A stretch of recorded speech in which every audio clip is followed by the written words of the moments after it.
Priestess of Avalon. Now this cover does look quite interesting. I just don't think I'm ever gonna read it. A British princess falls in love with a Roman officer. Ooh, maybe we do need to keep this book. We'll put that in the accidental wrong pile section.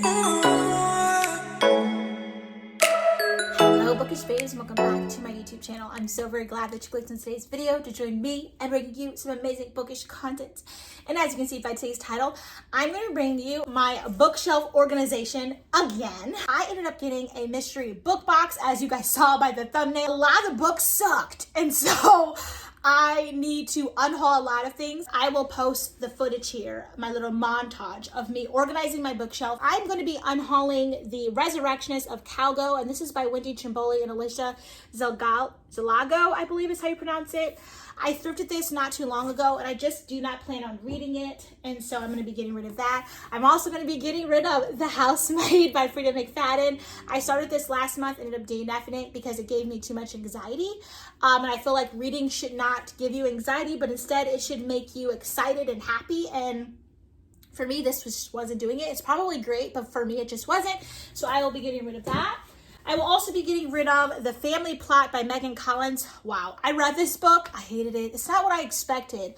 Obviously, based on the cover, you can look at it and think, oh, wow, this should be really good. You know what I mean? The family plot, something's going on. But to be honest, the end of it just kind of sucked. And I was like, there's no way that's who's been responsible for this murder all this time. And, it wasn't like exciting. I don't know. I just didn't like it. So we're getting rid of that one. We're also going to be getting rid of this book I thrifted a long time ago, which is Listening for Lions by Gloria Whalen. I'm not even sure why I picked this up, but I did, and now I'm going to get rid of it. And then I have this Nora Roberts book that I actually picked up at a bookstore that was given to me for free when I did a little book haul not too long ago, and I don't plan on reading any Nora Roberts. I think my mom might like this, so I will get rid of this one and pass it on over to her. Nora Roberts writes a lot of romance books, but I just don't think they're the romance books for me. Then I will be getting rid of a book I hated. No one can tell me otherwise. I will never reread it. I hate it. Oh, I just don't like it. And that is Gone Girl by Gillian Flynn. This utterly sucked, okay? That's all I have to say. It sucked. It's okay if you liked it, but it sucked, okay? That's how I feel about that. And then I have a Luann Rice book, Angels All Over Town. This again was a thrifted book I got too long ago, and I will be giving this also to my mom because she says Luann Rice is good and she wants to read her, so she can have that book.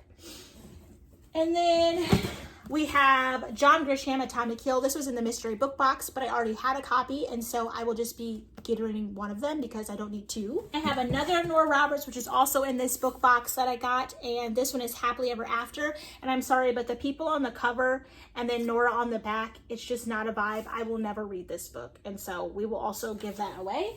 Soloist, which is by Steve Lopez, and this has Jamie Foxx and Robert Downey Jr. on it, so I believe that maybe this was based on a movie. I'm not sure, but I've had it for so long, I don't even know why I have this book. I've never read it, and I don't plan on it, so I'm going to get rid of that one. Lamp Starters by Emma Stokes, and then I read this book and really didn't like it. I think I gave it like 2.5, 3 stars. It wasn't that it was bad, because there were parts that were kind of interesting a little bit. It didn't make sense. I didn't know what the point of it was. I was confused as, okay, so then what? You know, you have these men that are like lighthouse workers, so they have to stay there months on end in the middle of the ocean, and they start randomly disappearing. So it makes me think, are they like jumping off the end and diving in the water and, you know, ending their lives? You know what I mean? What could possibly be going on? But then there's this theory that there's a mermaid, there's some weird extraterrestrial like spirit or whatever out. I don't know, but it was just weird and I didn't like it. The Basque History of the World. My company is based in Spain that I work for, and so I had a work trip there in June for a couple of weeks, and it was nice. And so my boss ended up getting me this book if I wanted to maybe dibble and dab a little bit more in the Basque history, and I don't, so I will be giving this book away as well. The Silent Cradle by Margaret Cuthbert, and I hated this. I read this, I think it was August, maybe. Yeah, August or July. It was terrible. Oh my God, it was so bad. Oh, it was so bad. That's all I have to say. It was bad. I don't know. The Road to Memphis by Memphis D. Taylor, and this was a thrift store find that I never read, and so I'm just going to get rid of it because I don't see myself reading it.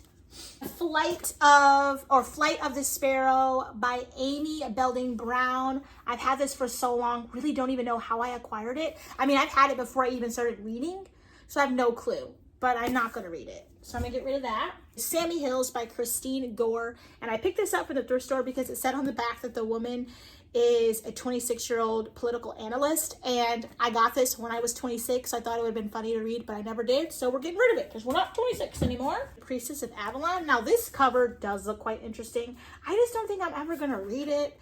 It looks like some type of like maybe fantasy type-ish novel. A British princess falls in love with a Roman officer. Ooh, maybe we do need to keep this book. We'll put that in the accidental wrong pile section. Writing lessons, and I believe this was also in the mystery book box. This follows an equestrian and Olympic contender who gets in a terrible accident. Her and her horse are injured, and so I'm gonna get rid of that. Just As I Am by Elin Harris, which I'm not gonna read. And Sometimes Why, which was also in this book mystery books, which I feel like they were just all really bad. Like nothing new, nothing worth wanting to keep. And Sometimes Why by Rebecca Johnson, like no. Pete Hamill, North River, which I looked at this so long ago, historical fiction, don't even know why I picked it up. Secret Air, and this is by Thomas J. Brodeur, but that is just the title of the book. I don't know why I grabbed it at all or when I got it, so we're gonna get rid of that. The Priory of the Orange Tree by Samantha Shannon. I actually got quite a decent amount of ways into this book, being that it's like super thick. I think I got to page, let's see, because I had a little bit. Chapter 16, which is 179 pages in, so about maybe a fourth to a little over, maybe like a fourth to almost a third of the way through, but I'm just not going to finish it. It's not for me. It's not what I expected at all. And so I'm going to get rid of this book. The Cavern by Riley K. Plant, and this was also in that mystery book box. The Art of Racing in the Rain by Garth Stein, again in the mystery book box. And this was following like how the relationship between a pet and their owner is just as intense as maybe a relationship between like two people, and how it just matters about the two souls and how they connect. And I'm just not going to read it. Then we have The Devlin Diary by Christy Phillips. This was in the mystery book box as well. Lady in the Woods by Kara Kent. This is also in the mystery book box, but just the inside of it looks weird, and it's really heavy, like you could like beat someone in the head with it, and so I'm not going to keep it.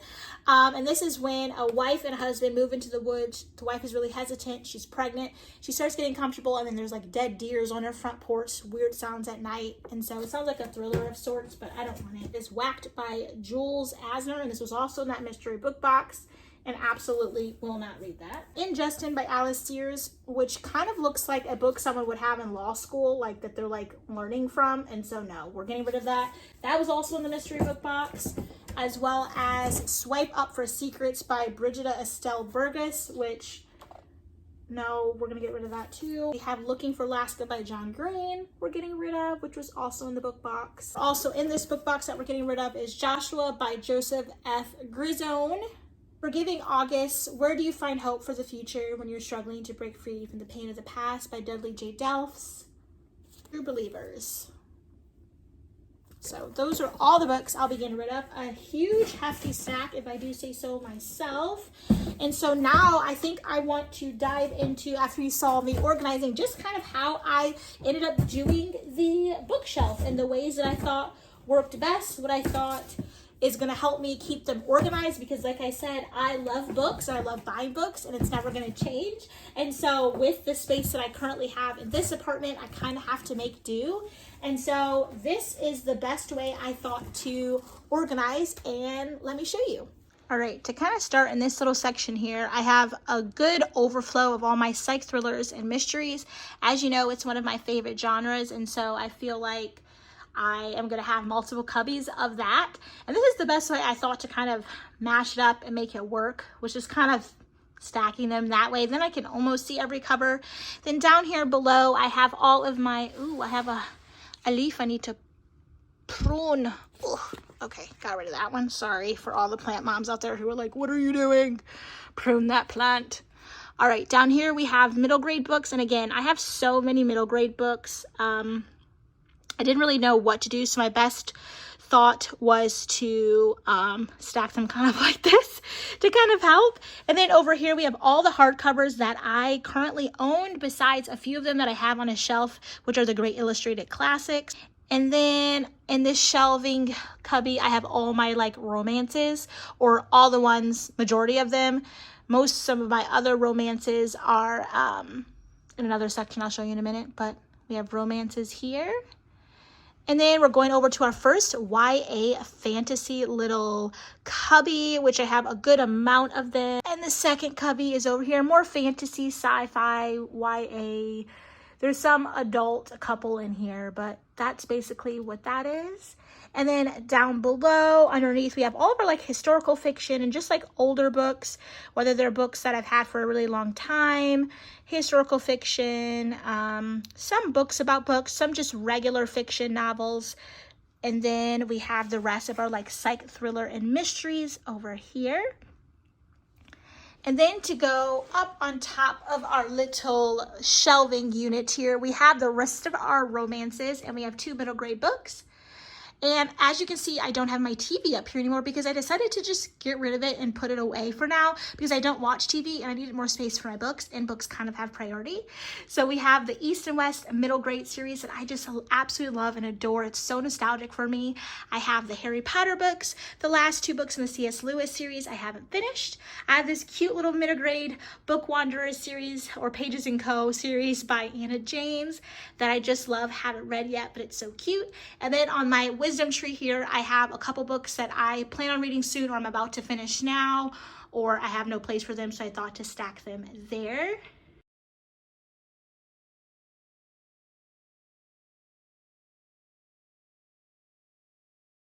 But yes, that is going to conclude today's video. I really do hope that you guys enjoyed it. As you can see, I have quite a lot of books to unhaul, so I cannot wait to take them to a local bookstore in the area and get some store credit to buy more books, because we love book hauling on this channel. And then, yeah, you got to see me organize my bookshelf again, and how I kind of did it in the best way I knew how with the space that I kind of have.